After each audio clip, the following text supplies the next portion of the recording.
is just some simple tips and tricks you can use to make sure that your app has the best keyboard experience you can possibly get. This is kind of aimed at like designers, beginning developers, and all the hecklers that I have here. You'll have plenty of material. I'll be sure to stutter a bunch so you guys can remind me of it forever. Let's get started. So who am I? My name's Theo, like I said. I work in Target supply chain right now. I've been doing Android for 3 years. I was at a startup and then doing consulting, and then now I'm at Target doing enterprise internal stuff.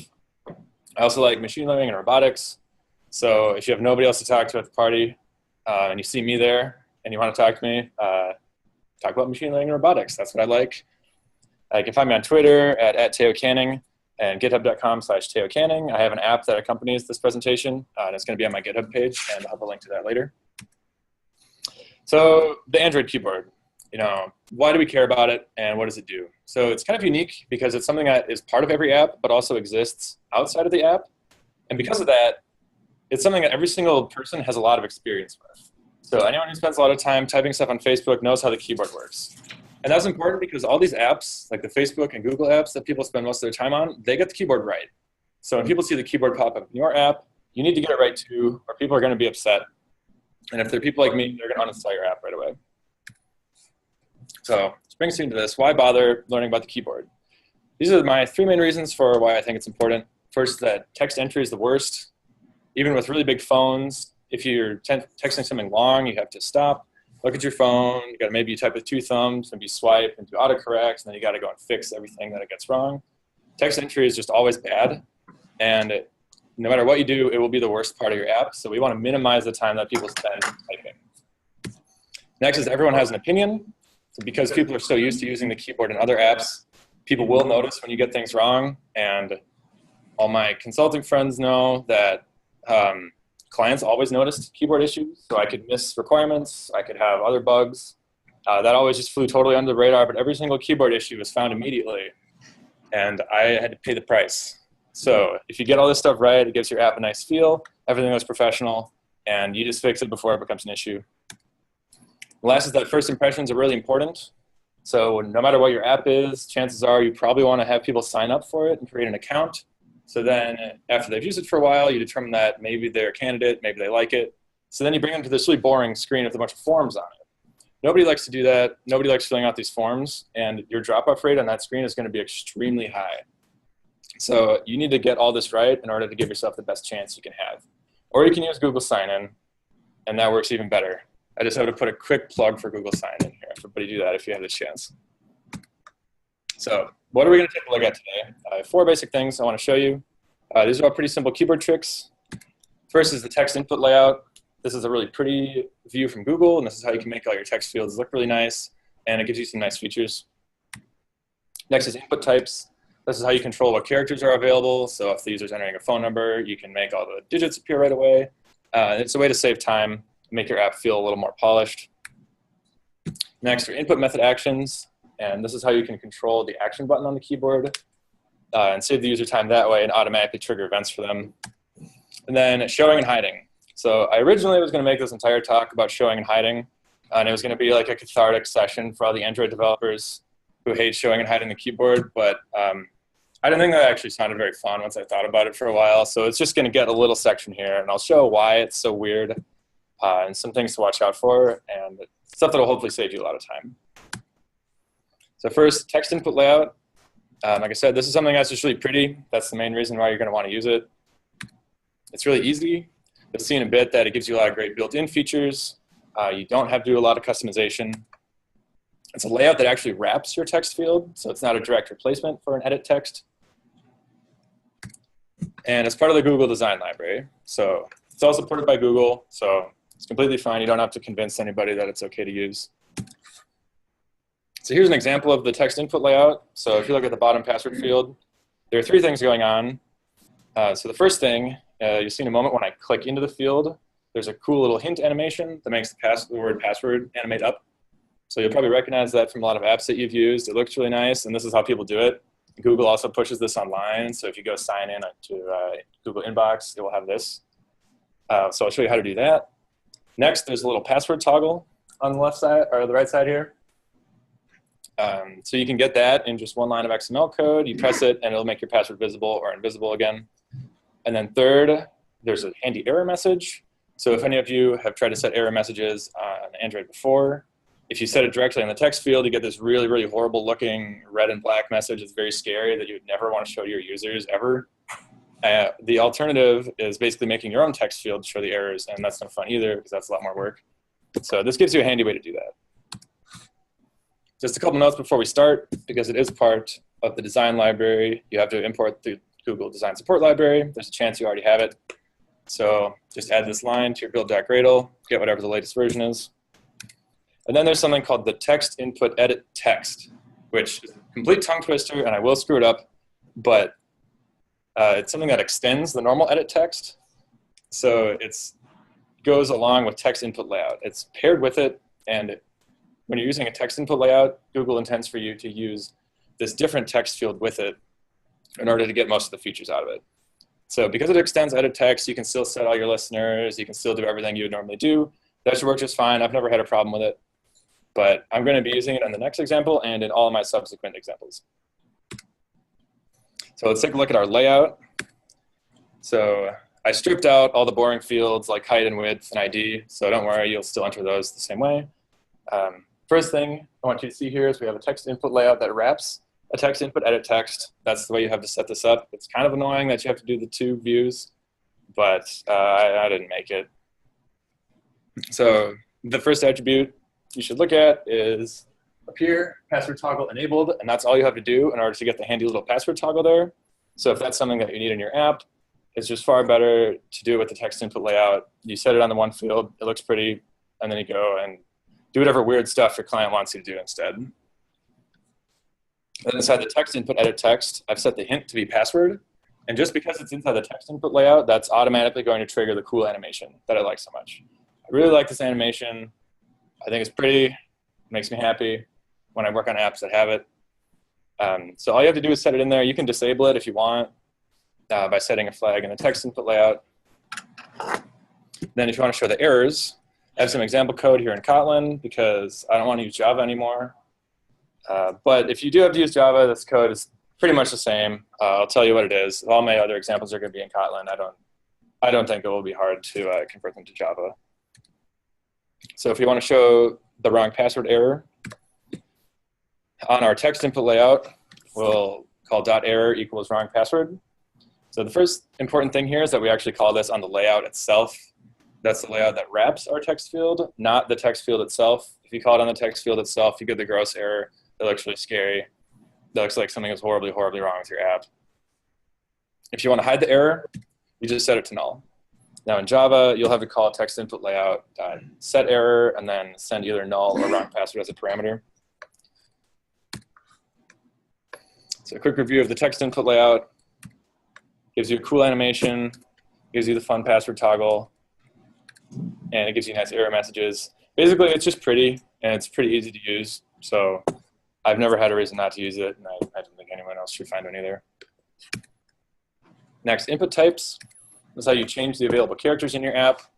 So I'll show a couple examples of it, but you can make the text field optimized for an email address or a date, or you can make it integers, or have a decimal place so you can do fractions.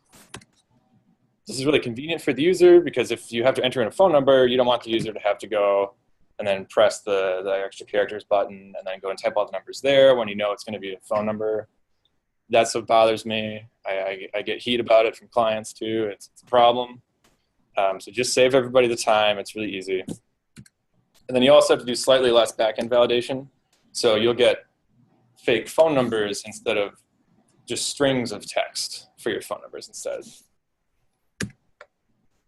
So here I have a screen that has 5 different text fields, each with a different input type set on it. So the first one is, I guess, so I'll see it in a moment. The first one is just the generic. It's just got whatever. The email address field actually has the @ symbol on the main screen by default because it knows you're going to have to press that. Phone number and date both have numbers, except phone, when it comes around in a moment, you'll see it actually, you can long press on the numbers to make, and you can actually type letters that way, which I think is kind of weird. If you don't want that, you can just set it to be a number, and then you don't have that anymore. And there are also a lot of interesting options like The last one here will automatically capitalize the first letter of every word for you. So if you're entering a title of something, maybe you want that, or you can have it be all caps. You can have, this is how you get a password field that has all the characters hidden. So there are a lot of really cool options, and you can actually combine them. So you can make a password that's all numbers or something like that. Setting this is really simple. On your text input edit text, or on a normal edit text, it works the same way. You just set the input type, and here I'm setting it equal to phone. So it will show all the numbers and then let you long press to set letters. Here's some other options that you have. Like I said, there's a password, and that will automatically hide all the letters that you type in. You can make it so autocorrect is disabled. You can disable suggestions. For whatever reason, you can make it all caps if it's like an angry text field. There are tons of options here for capitalization, and a lot of these can actually be combined. So next, I'm going to show you input method actions. So this is how you customize the behavior of the action button on the keyboard. And it's probably hard to think of it, to visualize it right now, but I'll show you in a moment. It's the bright red button in the bottom right of the keyboard. So it's a button that alternates between, sometimes it's a check mark, sometimes it's a next arrow that takes you to the next field. That's the button I'm talking about. You can do this to make the actions clear when the user presses that button. So if you're searching, then you'll want the action to be a search icon. So then the user knows when they press it, it's going to trigger some sort of search. And you can also respond to those button clicks and save the user time by doing things for them. So here, like before, I have a screen with 4 text fields on it. Each of these has a different input method action. The first one just has the default, so it's a carriage return, which makes multiple lines.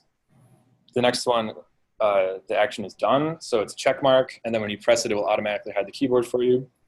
The third one is set to next, so it will actually take you automatically to the next text field. So that's something really handy if you have a very long, boring screen of text. You want all of them, if possible, to go to next, to automatically get the user to the next one without pressing into them. And then the last one should have it done. So then instead of making the user close the keyboard and press a separate button, you can just listen for that. As soon as they press a check mark, you automatically send them through. All this is just to save time. And search down here works pretty much the same way as done. It automatically closes the keyboard, and then you can listen for that event. Setting this in XML only requires 2 things. We use the IME options attribute. We set it to action done, and that will give us a check mark on the keyboard. You also have to set the input type, or it doesn't work. I don't know why, but it definitely does not work without the input type. There are a lot of quirks like that, but I'm here for you. So listening to this in Kotlin is relatively straightforward. We have to make something called TextView.onEditorActionListener. And this does a whole lot of other things that we don't actually need right now. It only has one method, though, called onEditorAction. This has 2 other parameters that I hid right now. The one that we care about is called action ID, and that's an ID that corresponds to the action button that was pressed. The other 2 are actually a reference to the view that the button was pressed in, and a key event that tells you a few more details about the press itself. Most of the time you won't need those, and we don't need it for this example. This returns a Boolean, and I'll show you how that works in a moment. So in this example, I'm just checking if our action ID is equal to done. That means that if a check mark is pressed. So if you reuse this listener on multiple fields, and maybe on the very last one there's a check mark, and only then do you want to toast that something was done. Just an example. And here we'll return false. What this actually does is it tells Android that you've consumed the event, or that you haven't consumed the event. So if you press done normally, Android will hide the keyboard for you. But if you consume this event by returning true, then it won't notify anything downstream, and the keyboard will not be closed for you. There might be other side effects to it, but that's the main thing you'll want to worry about. It's just that the keyboard will not automatically be hidden if you return true. And sometimes you want, and sometimes you don't. It's up to you. In order to use this, we just call it set on editor action listener on our edit text, just like you would set a key change listener or anything else. Text change, I don't know Android anymore. So yeah, to review input method actions, they make the actions clear so the user knows what they're pressing on. We can respond to buttons. We always do this to save time. If there's a search button, don't make the user close the keyboard and then press the search button.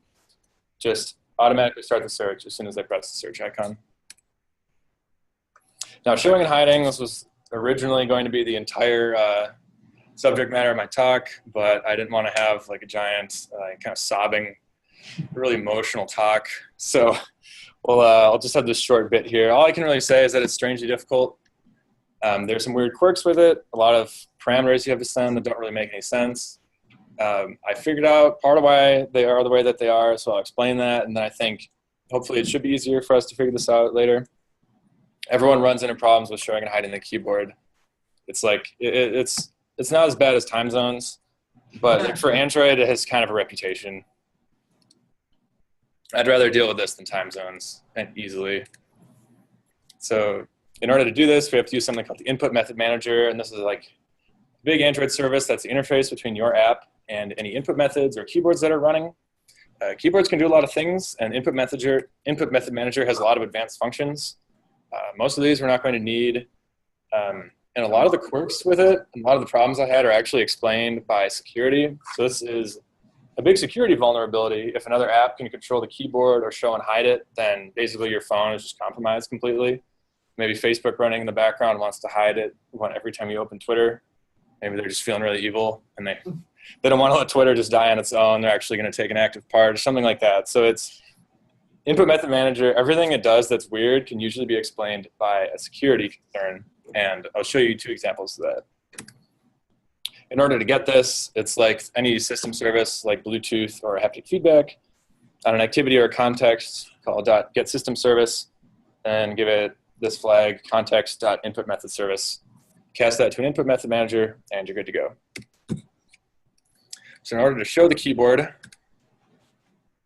the first thing you have to do on the view that if you want to show it for a particular view, you have to request focus for it. And requesting focus means that when the keyboard is visible, that field will have a cursor in it. The keyboard will not actually show this way unless something has focus. I don't know why, but that's just one of the weird things about it. You have to remember to set focus on something. I don't know why it doesn't just do it for you.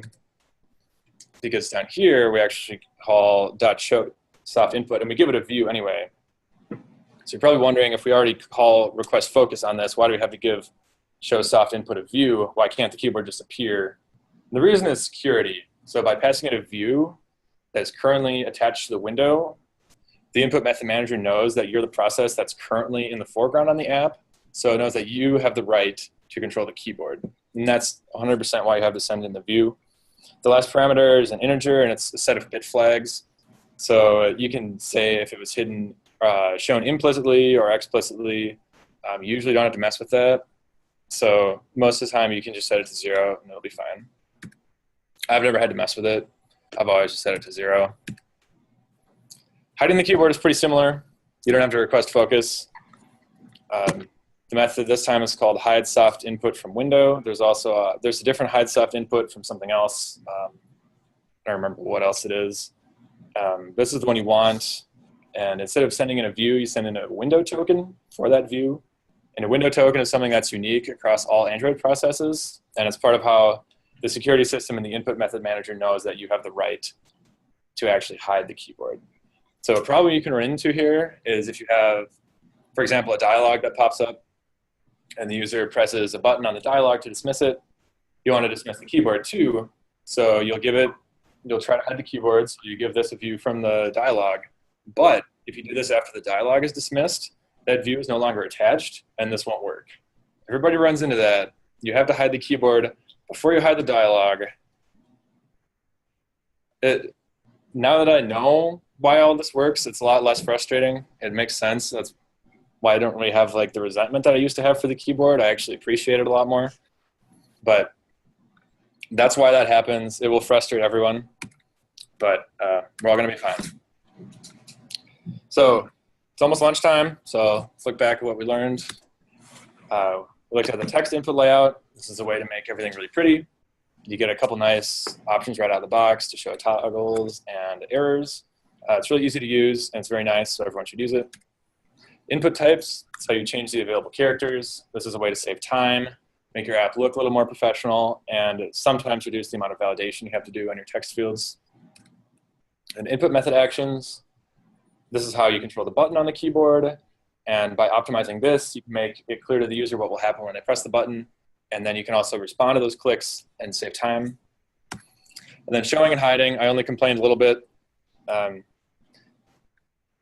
It's fine.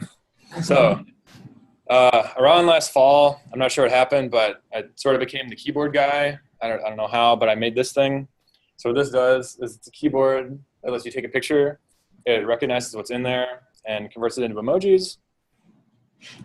So what I had to do is I had to extend input method service, and that's the service that you register with Android in order to become a keyboard. So 99% of the time, no one will ever have to deal with this. But by making an input method service and putting it in your manifest, when the user installs your app, there's actually an option to go and turn on your keyboard in the settings. Then I used the library to take the picture. I base64 encode it. I sent it to the Google Vision API because I saw Sarah's talk here last year and I thought it looked really cool. Then you get back a set of labels. So it's usually just a big long list of things. And I don't have a really smart way of converting this into emojis. It's actually just a map that I made manually, so that was a lot of work. But then it turns it into an emoji. It's so fun. It actually works. The main problem I had with it was if I took a picture of a dog, I'd get back like German Shepherd. So then I'd have to go into my map and add German Shepherd. I just wanted to get back dog. Google's vision thing actually was too specific most of the time. And here's the GitHub link if for some reason you want to see how I did it. It's not super hard. So here's the link to all the code for this demo. That's all I have. Do we have any questions from the hecklers? Maybe?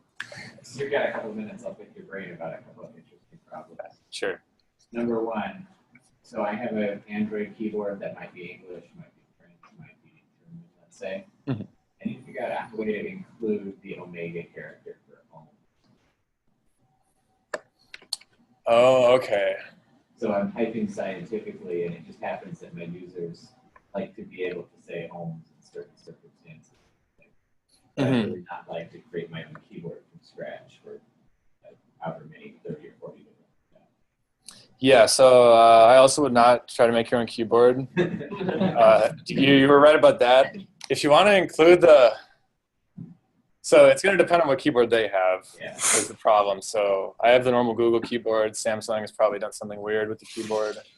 I'm really not sure how you would.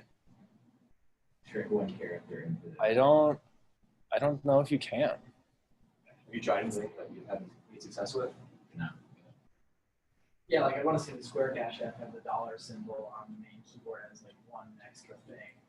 Mm-hmm. It's cache tag in. Yeah, I haven't seen a way to.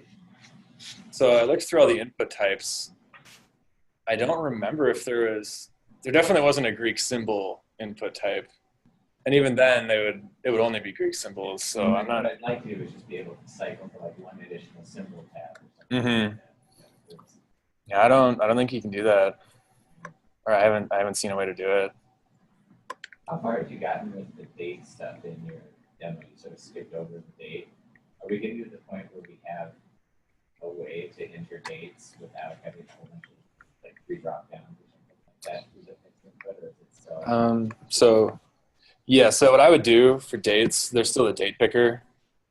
That's what I always use. I haven't actually had the user type in dates.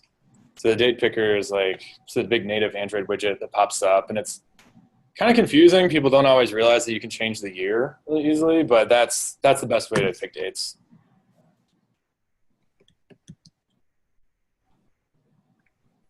It's kind of separate from your track, but have you looked into the autofill stuff at all with Oreo and played with how to customize how that works with your forms? I have not. All right, lunchtime. Be the first in line. Let's go. Thank you.